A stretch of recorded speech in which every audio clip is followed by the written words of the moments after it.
Voilà. Parce que je suis en train d'enregistrer également sur YouTube. Et donc, je voudrais vraiment qu'il puisse rentrer dans ses frais. Moi, le problème de mes droits d'auteur ne m'intéresse pas, hein, j'en prends pas. Mais je voudrais bien aider cet éditeur parce que l'édition est comme l'ensemble de la société, un monde de la jungle qui est dominé par un certain nombre de forces de l'argent et qui ont les moyens de communiquer, de vendre, de faire vendre. Et c'est pas facile pour un éditeur indépendant, surtout dans des créneaux qui sont un petit peu dérangeants par rapport à l'idéologie dominante, de se faire entendre. Alors, toute première partie du livre, elle est consacrée à la naissance du parti d'Épinay. Et je crois que ce parti a réussi à devenir ce qu'il a été, c'est-à-dire la première force de gauche et à apporter un président à la magistrature suprême pour plusieurs raisons. D'abord parce que c'était un parti de débat, hein, et je crois que ce qui manque beaucoup à la vie politique actuelle, c'est qu'elle manque de débat, hein. Il y a des gens qui sont sur des positions dogmatiques, extrêmement figées. Il y a beaucoup de personnes qui croient détenir la vérité sans écouter ce que dit et ce qu'exprime le voisin. Et c'est ainsi que la gauche s'est morcelée en toute une série de chapelles, alors que précisément le pari du parti d'Épinay, c'était de rassembler dans une même formation politique des hommes et des femmes qui venaient d'horizons extrêmement différents. Car dans le parti d'Épinay, on retrouve des sensibilités qu'on appelait les courants de pensée, très différentes les unes des autres, et il n'y a pas grand-chose dans la pensée des amis de Michel Rocard euh, par rapport, par exemple, à la pensée des amis de Jean-Pierre Chevènement, et ainsi que la pensée des anciens membres de la SFIO, des gens qui étaient autour de Pierre Mauroy et des gens qui ont été à l'origine du parti d'Épinay, c'est-à-dire les conventionnels de François Mitterrand. Mais cette pluralité, elle était acceptée, elle était vécue, et elle permettait un débat à l'intérieur du parti euh, qui faisait que tout se jouait finalement à l'intérieur de la même formation politique. Les différents courants de pensée s'exprimaient au moment des congrès, hein, sur des textes d'orientation. On débattait et ensuite se dégageait un fait majoritaire. Et je pense qu'en cela, le Parti socialiste a été un parti extrêmement novateur. Et je trouve que cette capacité de dialogue entre des sensibilités qui se reconnaissaient globalement dans une pensée de gauche, mais avec toutes les nuances des différents courants de pensée qui ont traversé la gauche avant 1971 et puis entre 1971 et 1981, faisait que le débat était interne et donc extrêmement enrichissant. Et lorsqu'on venait en réunion de section, c'était pour débattre et non pas simplement pour régler des problèmes entre des égaux ou pour préparer l'élection en fonction de telle ou telle personne. Et l'une des clés, je crois, de la réussite du parti d'Épinay, c'est le respect du fait majoritaire. C'est-à-dire qu'effectivement, tout le monde n'était pas d'accord, hein. Il y avait des majorités et des minorités, mais on respectait le fait majoritaire, même si le texte majoritaire ne convenait pas. Si on n'avait pas réussi à introduire dans ce texte majoritaire, ce texte programmatique majoritaire, un certain nombre d'idées fondamentales qui faisaient partie de sa propre pensée, eh bien, on rentrait dans l'opposition, mais dans une opposition interne au parti, et le dialogue pouvait continuer. Et surtout, le fait majoritaire était respecté en tant que tel. Et moi, j'ai membre du CRS, hein, au début de l'aventure du parti d'Épinay, donc très proche des thèses de Jean-Pierre Chevènement. Je me suis alternativement reconnu dans la majorité, hein, en particulier à Épinay et à Metz. Et puis également, il y a des périodes où j'étais dans la minorité et où, dans les assemblées générales du parti, je faisais entendre ma voix et la voix des amis qui étaient à mes côtés. Mais je respectais toujours le fait majoritaire. Je me suis retrouvé plusieurs fois dans la minorité, et même très vite, hein, puisque je crois que c'est en 1975 que le CRS est rentré dans la minorité, hein, au congrès de Nantes, pour revenir ensuite dans la majorité avec le congrès de Metz et l'affrontement entre François Mitterrand et Michel Rocard. Alors, autre point que l'on peut porter au crédit du Parti socialiste dans ces années 70-80, hein, même pratiquement jusqu'en 90, c'est que c'est un parti qui a un programme, hein, qui est clairement énoncé, qui est tout à fait construit, qui aborde tous les thèmes de la vie politique et tous les thèmes de la société. Et que donc, à partir de ce programme, hein, il peut éventuellement aller discuter, mais sur une base programmatique avec les autres formations de gauche. C'est un parti qui également, et ça me paraît vraiment très très important à l'heure actuelle, est porteur d'une idéologie, euh, à un moment où on voit bien que l'idéologie qui domine actuellement en France est une idéologie extrêmement dangereuse et inquiétante, hein. Nous assistons à l'heure actuelle au triomphe d'une idéologie sécuritaire, répressive en matière de liberté, une idéologie totalement vouée au néolibéralisme et donc créateur d'inégalités sociales sans précédent, et qui crée également de grands dégâts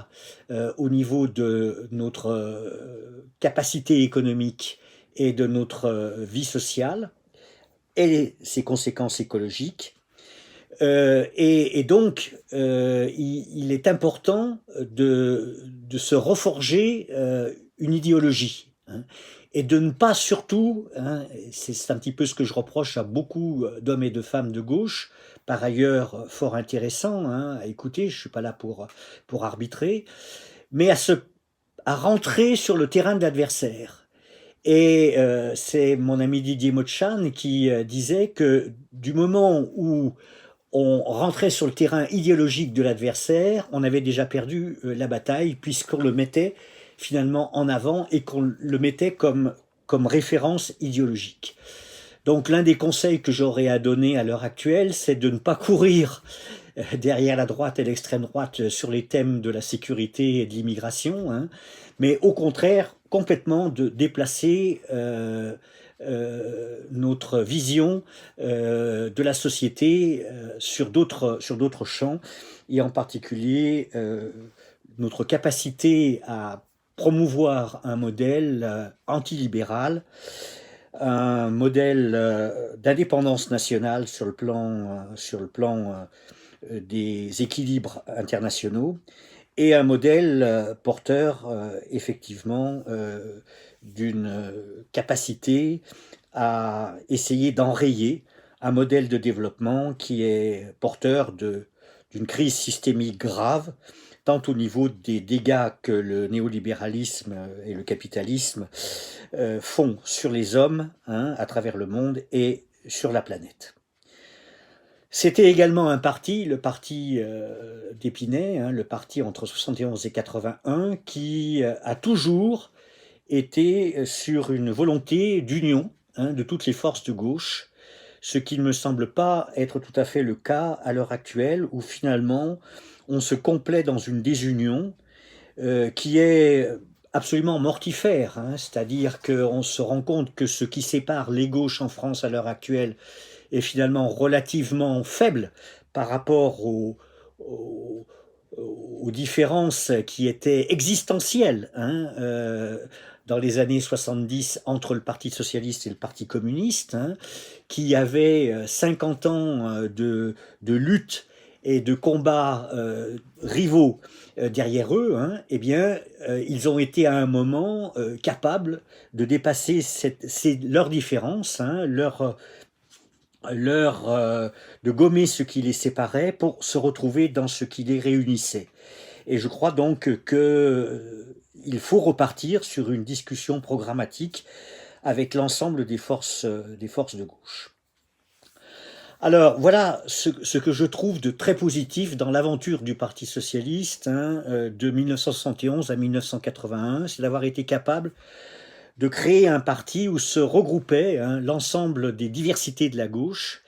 de se mettre d'accord sur un programme et d'être ouvert à des capacités de dialogue avec les autres forces qui étaient à l'extérieur de ce parti. Et c'est autant, je pense, de leçons à méditer à l'heure actuelle. Alors, la stratégie de ce parti a été tellement réussie, hein, et il y avait une telle appétence des citoyens et des citoyennes à autre chose que le modèle déjà libéral prôné par Giscard et Chirac, hein, que François Mitterrand devient président de la République en 1981 et qu'il devient président de la République sur des bases très claires sur le plan programmatique, hein. Son programme est un programme de lutte contre le capitalisme, hein, contre donc ce qu'on pourrait appeler aujourd'hui le néolibéralisme, avec des moyens pour engager une bataille à la fois idéologique et économique et sociale par rapport à un modèle dominant, et avec le fait que sur un certain nombre de problèmes de société, tels que la peine de mort, eh bien, le parti ne cache pas ce qu'il a l'intention de faire et ce qui sera pour lui son programme de gouvernement. Donc, c'est tous ces éléments-là qui amènent François Mitterrand au pouvoir. Et dans un moment d'ailleurs, et c'est assez curieux, mais ça explique beaucoup de choses pour la suite, hein, où ce qui triomphe à travers le monde, hein, à travers en particulier Reagan et Thatcher, c'est le triomphe des idées néolibérales. Et nous prenons le pouvoir, hein, je dis nous, socialistes, hein, gens de gauche, hein, prenons le pouvoir à un moment où nous sommes complètement en contradiction avec les forces idéologiques dominantes qui sont celles, qui sont celles, enfin, qui étaient celles à l'époque de l'impérialisme américain, et en tout cas de l'idéologie libérale anglo-saxonne. Et c'est vraisemblablement d'ailleurs l'une des raisons qui vont conduire aux échecs successifs de la présidence de François Mitterrand. Alors arrive bien sûr tout l'arsenal, hein, pour lutter contre le système capitaliste qui est développé par le gouvernement de Pierre Mauroy. Des nationalisations, en particulier celles déterminantes à mes yeux du secteur bancaire, hein, et d'une bonne partie du secteur industriel stratégique, hein, et cela vaut, je crois, toujours, hein, c'est-à-dire que lorsqu'il y a un secteur stratégique qui échappe à des principes d'indépendance nationale et à des principes fondamentaux pour la nation, eh bien, il faut nationaliser, hein. Et je pense que si on avait nationalisé un certain nombre d'industries de la santé et de la pharmacie, on n'en serait pas où on en est au niveau de la lutte contre le Covid. Et ce que je dis pour l'industrie pharmaceutique vaut pour bien d'autres secteurs absolument déterminants pour l'indépendance nationale, en particulier énergétique, en matière de transport et autres. Alors, 1983, c'est effectivement le dérapage, hein, de cette gauche qui, grâce aux lois de décentralisation, aux lois de nationalisation, aux nouveaux droits des travailleurs, hein, portés par Jean Auroux, a marqué un certain nombre de points de rupture avec le système capitaliste. Et puis à un moment, eh bien, cette période de rupture est obligée de s'arrêter parce que nous sommes complètement en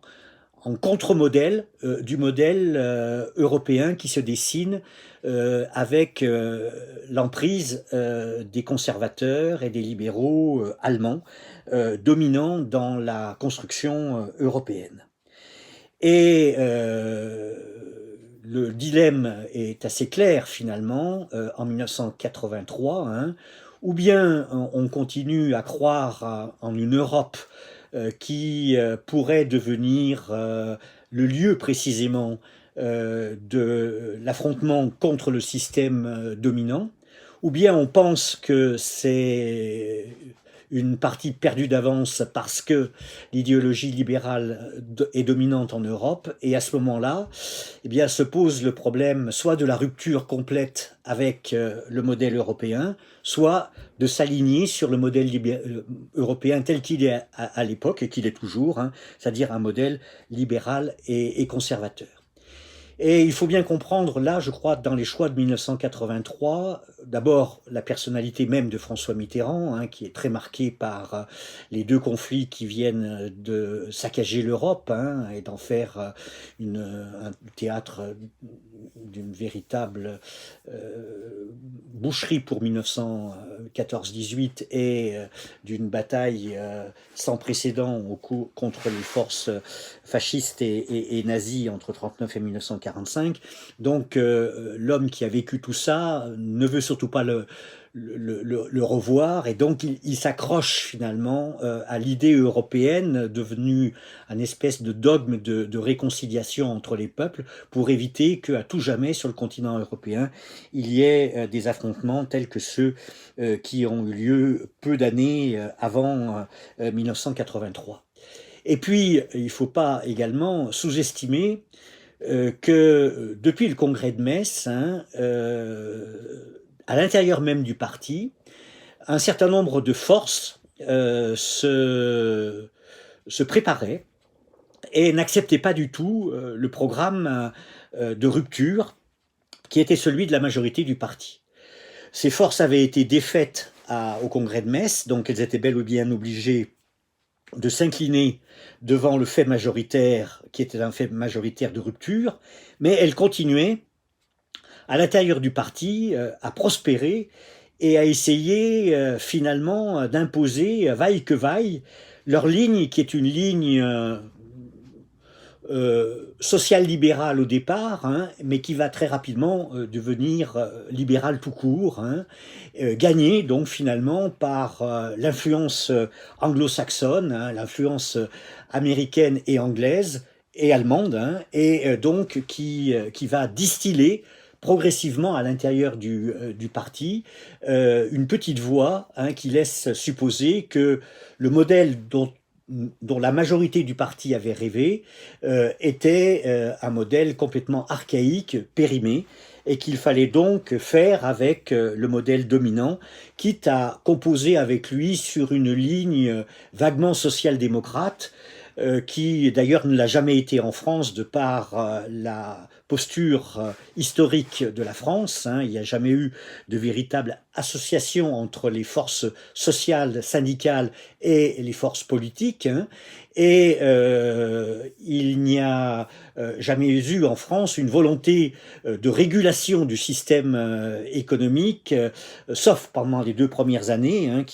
dont tous les acquis vont être défaits les uns après les autres, tant au niveau des nationalisations que de la planification, que également de la priorité donnée aux services publics. Donc le choix de François Mitterrand et de la majorité du parti découle de tout ce que je viens de dire, hein, et c'est le triomphe, hein, finalement, 4 ans après le congrès de Metz, hein, de l'autre ligne, de l'autre gauche, hein, de la deuxième gauche, qui est portée par Michel Rocard et qui va trouver très rapidement des alliés, hein, y compris à l'intérieur du camp majoritaire, hein,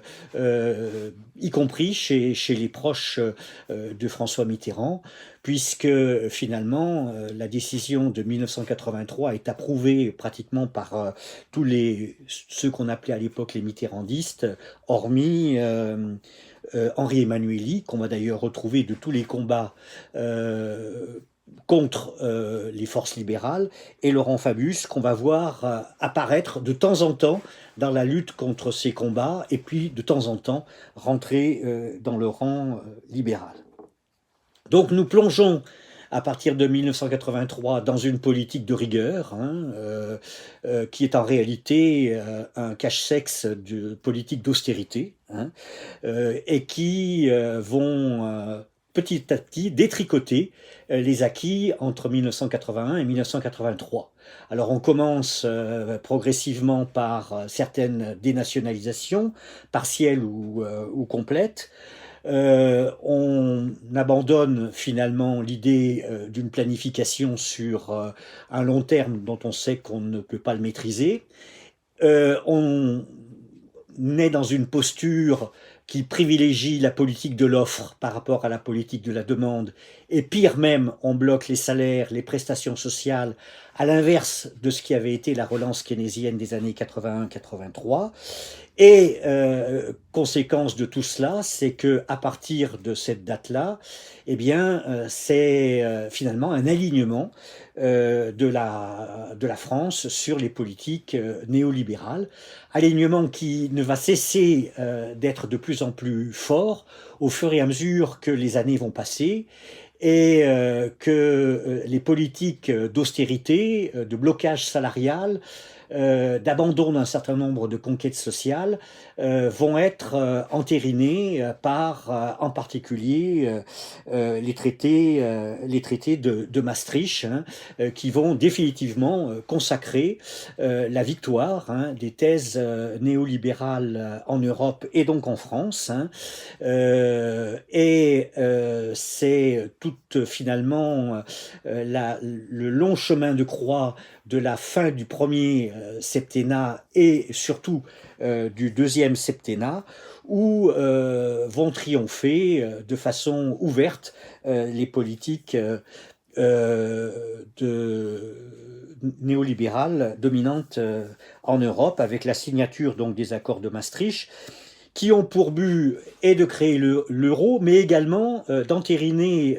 dans les traités toute une série de dispositions qui empêchent finalement tout pays membre de l'Union européenne d'avoir une politique autonome, tant sur le plan fiscal, tant sur le plan budgétaire, avec la fameuse règle des 3% de dépenses publiques par rapport au PIB, qui empêche tout pays d'avoir une politique en matière de stratégie économique au nom de la concurrence libre et non faussée, et qui également oblige tout pays de la communauté européenne à passer, avant même de voter son budget, sous les fourches caudines de Bruxelles, qui va dire si le budget est en accord avec les grands principes de la construction européenne ou non. Alors, ce qui est intéressant dans la période actuelle, c'est que les problèmes qui sont posés à ce moment-là, hein, c'est-à-dire les problèmes de l'austérité sur les services publics, hein, le problème de la ratification des budgets. Alors attendez, parce que là, je viens d'être coupé, et donc il faut que je relance ma...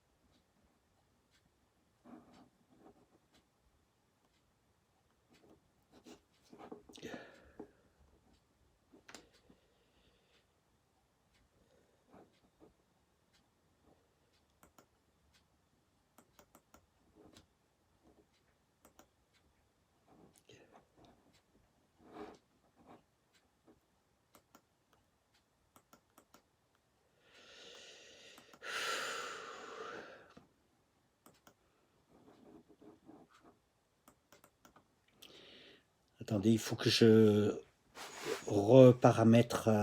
mon enregistrement parce que là j'ai des sérieux problèmes qui sont vraisemblablement liés à ma connexion Internet.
Voilà, donc excusez-moi, hein, mais j'ai été obligé de reparamétrer mon ordinateur parce que je suis à l'Île-sur-la-Sorgue en bout de course sur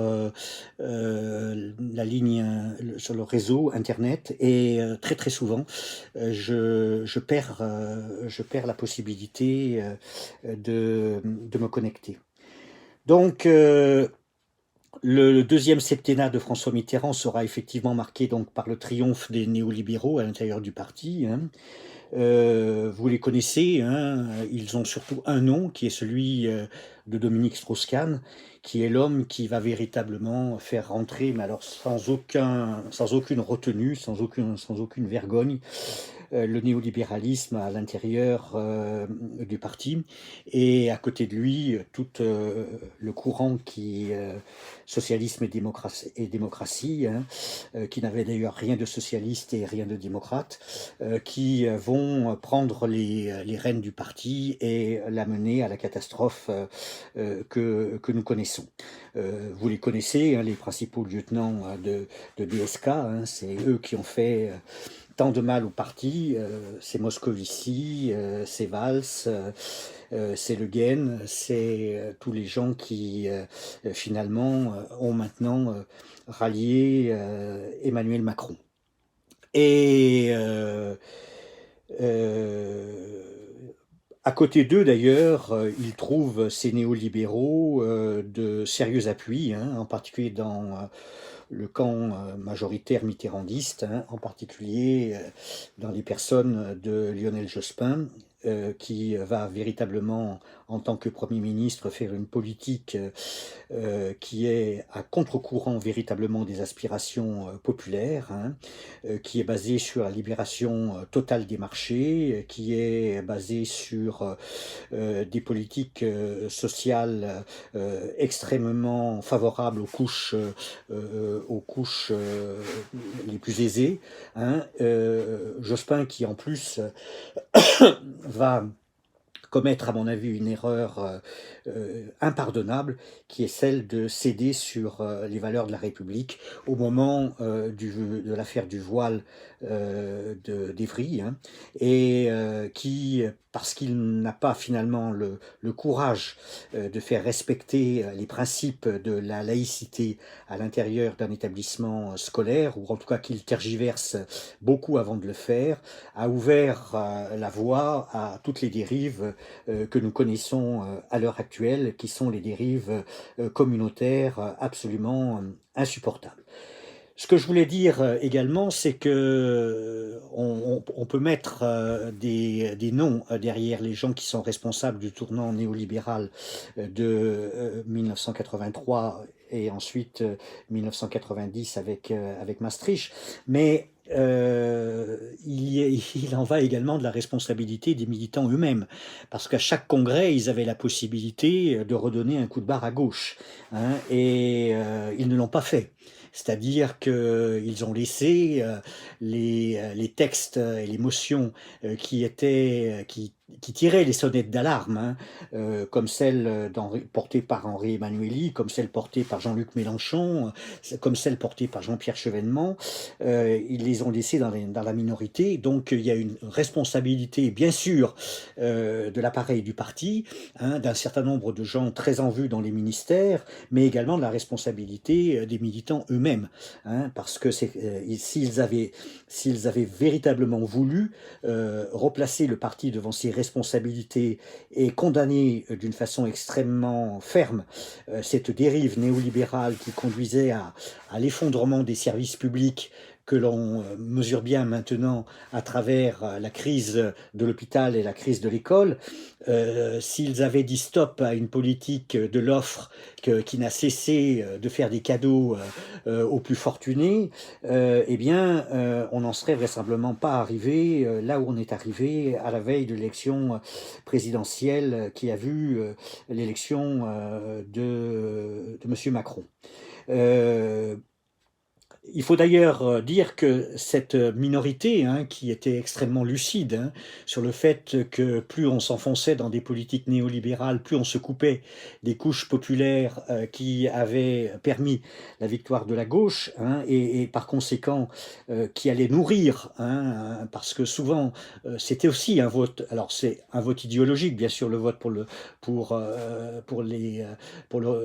Rassemblement national, mais c'est également un vote de désespoir, c'est-à-dire que on a tout essayé, donc et on a été trahi, et donc pourquoi pas, hein, même si on sait très bien à quoi ces aventures extrémistes mènent, hein, et l'histoire de l'extrême droite en France, elle est vraiment pas glorieuse. Donc euh, petit bout par petit bout, hein, ces opposants de l'intérieur vont se rendre compte qu'il est plus possible de changer la logique majoritaire à l'intérieur du parti et vont s'en aller, hein. C'est Jean-Pierre Chevènement qui, le premier, s'en va, hein, en créant le mouvement des citoyens. Et ensuite, c'est Jean-Luc Mélenchon qui s'en va, toujours d'ailleurs sur des problèmes de clé, hein, sur la politique européenne qui d'ailleurs, plus que la politique européenne, qui est la politique néolibérale à l'intérieur de l'Union européenne, parce que ni l'un ni l'autre ne sont des personnalités qui sont résolument contre la construction européenne. Ils sont contre une construction européenne néolibérale, hein, qui emporte les espoirs de la gauche, hein, et qui fait le lit des forces sociales dominantes avec toute leur capacité de destruction du tissu social et leur incapacité à se prémunir, hein, d'un modèle de développement qui a des conséquences écologiques particulièrement graves. Alors, ce qui est intéressant dans ce qui est en train de se passer quand même, c'est que aujourd'hui, les problèmes posés par le respect ou non des accords de Maastricht ne se posent en des termes tout à fait différents. Parce que sous le coup de la pandémie, hein, toute une série de critères de Maastricht ont volé en éclats, ce qui montre bien d'ailleurs à quel point ils étaient idéologiques et non pas du tout économiques et monétaires. La règle des 3% du PIB a volé en éclats en une soirée, hein. Les règles des traités budgétaires, du traité budgétaire et de la limitation du déficit budgétaire a également volé en éclats en quelques jours. Et donc ces problèmes-là n'ont plus la même actualité qu'elle l'avait en 1993. Alors, je crois que, et je vais terminer là-dessus, hein, et c'est d'ailleurs ce que comme ça que je termine mon bouquin, hein, donc je rappelle le titre, hein, Itinéraire d'un socialiste perdu, hein, à la recherche de la vraie gauche, hein. Qu'est-ce qui peut, à l'heure actuelle, faire que la gauche renaisse de ses cendres? Eh bien, je crois qu'il faut qu'elle se dote avant tout, hein, tout comme l'avait fait le Parti socialiste entre 71 et 81, d'un véritable projet de gouvernement. hein, un véritable projet alternatif au néolibéralisme. Et que ce projet, il doit diffuser sur tous les problèmes qu'entraînent les politiques néolibérales. À la fois sur le plan économique, hein, sur le plan social, sur le plan écologique et sur le plan idéologique. Donc, il faut complètement changer de modèle de développement. Ça, c'est une vérité, hein. Donc, on pourrait finalement reprendre les termes de 1981, qui est la rupture avec le système capitaliste, pour substituer à un autre slogan, qui est la rupture avec le modèle de développement, le modèle de développement actuel, hein, qui me paraît véritablement être la clé d'une résurgence de la gauche dans le débat politique. Il faut donc qu'elle arrête d'être dans des logiciels qui sont dépassés, et il faut qu'elle soit capable d'apporter une véritable alternative sur un autre modèle de développement. Un modèle de développement respectueux des hommes, donc ça veut dire lutter contre toutes les inégalités à travers le monde, entre pays riches et pays pauvres, et à l'intérieur des pays riches, entre ceux qui possèdent et ceux qui ne possèdent pas, et la même chose au niveau des pays pauvres, hein, et également de lutter contre toutes les conséquences écologiques qu'entraîne ce modèle productiviste, hein, néolibéral, qui enrichit une minorité au détriment de ce que nous avons de plus cher, c'est-à-dire la planète, hein, avec une destruction progressive donc des milieux du vivant, hein, avec des conséquences de la surconsommation et de la surproduction qui se marque par une pollution à la fois marine et terrestre qui a des conséquences extrêmement graves, avec à la clé le réchauffement climatique et le fait que nous croulons sous les déchets plastiques. Il faut donc lutter contre le modèle de développement qui génère tout ça, et donc en créer un nouveau. Alors ce ne sera pas simple, hein, parce que, et ce sera vraisemblablement très long, parce que, comme le dit Gramsci, hein, la crise, c'est quand le vieux n'arrive pas à mourir et que le neuf n'arrive pas à naître. Et nous sommes exactement dans cette situation-là où le vieux n'a pas du tout l'intention de mourir, hein. Et d'ailleurs, ça se voit bien à l'heure actuelle, hein. Nous étions, au moment de la pandémie, hein, plein de doux rêves, hein, en disant ah bah, cette pandémie va ouvrir la vue des gens, hein, et il va leur ouvrir les yeux, et donc on va changer de modèle économique. Ben non, hein, on voit bien que c'est exactement l'inverse qui est en train de se produire, et qu'on est reparti, hein, sur les mêmes schémas que ceux avant la pandémie, alors que la pandémie précisément est une des conséquences de la crise systémique dans laquelle nous sommes rentrés. Et on voit bien que certains recommencent à parler de taux de croissance comme étant l'alpha et l'oméga de toute politique économique et sociale, c'est-à-dire qu'on est en train de reproduire, hein, ce qui a amené à la crise sanitaire que nous connaissons, et donc à vraisemblablement en préparer une autre, hein, et je le dis souvent, on a trouvé un vaccin contre le coronavirus, hein, on ne trouvera pas de vaccin contre le réchauffement climatique, contre la pollution des sols, contre la disparition des espèces, et contre la rupture entre l'humain et la nature. Donc ça va vraisemblablement être très long, hein. Je pense que c'est une affaire de plusieurs années,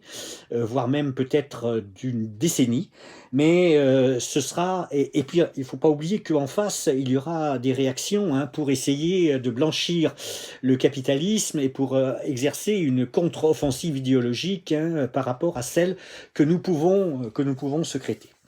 Voilà, donc c'est la fin de mon bouquin, hein. Il faut donc repenser complètement notre modèle de développement.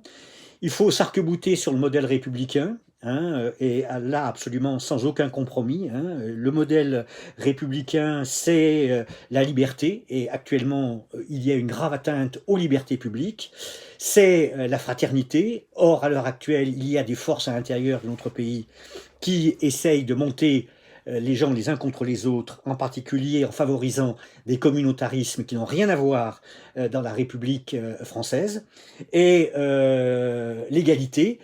parce qu'il faut véritablement s'attaquer à ce mal qui ronge la société française, qui est une opposition entre des revenus qui est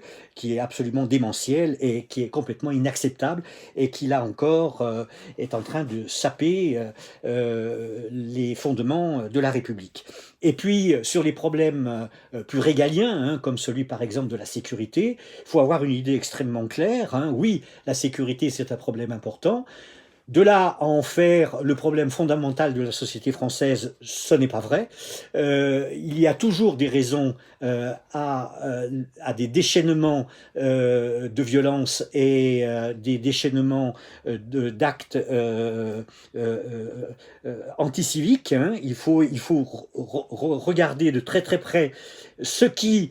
alimente précisément une violence qui d'ailleurs est portée au pinacle par les médias, alors que lorsqu'on regarde véritablement les statistiques, et en particulier j'ai beaucoup aimé les statistiques qui ont été fournies par Guillaume Duval sur nos pages Facebook, hein, à savoir que il n'y a pas plus d'insécurité à l'heure actuelle qu'il n'y en avait il y a encore quelques années, hein, et que tout ça est fait pour alimenter un débat politique qui est tiré vers le bas, hein, et qui ne résoudra aucun des problèmes, hein, si ce n'est qu'on va déchirer, on est en train de déchirer la société française encore un petit peu plus. Donc pour éviter le face-à-face mortifère entre l'extrême droite et la droite extrême, hein, puisque maintenant on peut, je crois, qualifier Macron et le sinistre Darmanin dans la droite extrême, hein, ils vont faire le même chemin que ce cher Thierry Mariani, hein, qui lui avait déjà bien préparé le terrain dans le département dans lequel je vis, hein, en entraînant toute la droite républicaine sur les thèses de l'extrême droite, hein, et qui d'ailleurs va vraisemblablement arriver peut-être à donner et la région et le département à ces forces extrémistes. Donc il faut à tout prix l'union sur un programme. Et voilà ce que j'essaye de dire donc dans ce bouquin. J'aimerais bien que vous fassiez un effort pour l'acheter, hein, parce que d'abord, je pense qu'il est extrêmement intéressant. Je pense qu'il faut toujours apprendre des leçons du passé pour ne pas les renouveler. Parce qu'à la fin de mon bouquin, j'ouvre un certain nombre de perspectives d'avenir, et que je pense donc que tout n'est pas perdu. Et je vais terminer, comme je le fais toujours, par cette phrase de Gramsci, hein, que j'adore. Il faut toujours opposer au pessimisme de l'intelligence l'optimisme de la volonté. Voilà, merci de m'avoir écoutez, merci peut-être d'acheter mon livre. Je vais essayer de faire quelques réunions, hein, ou quelques signatures pour mieux le faire connaître. Et surtout, ce que j'aimerais, c'est que ce ne soit pas simplement une parole de celui qui sait à ceux qui écoutent, hein. Je voudrais bien qu'il y ait des interférences, hein, et que sur ma page Facebook, vous réagissiez par rapport à mes propos de ce soir, hein, qui ont parfois été un petit peu confus, mais je travaille dans un environnement qui n'est pas très facile, et qu'on puisse véritablement faire avancer des débats, hein, comme beaucoup de gens en France souhaitent que le débat progresse à l'intérieur de la gauche.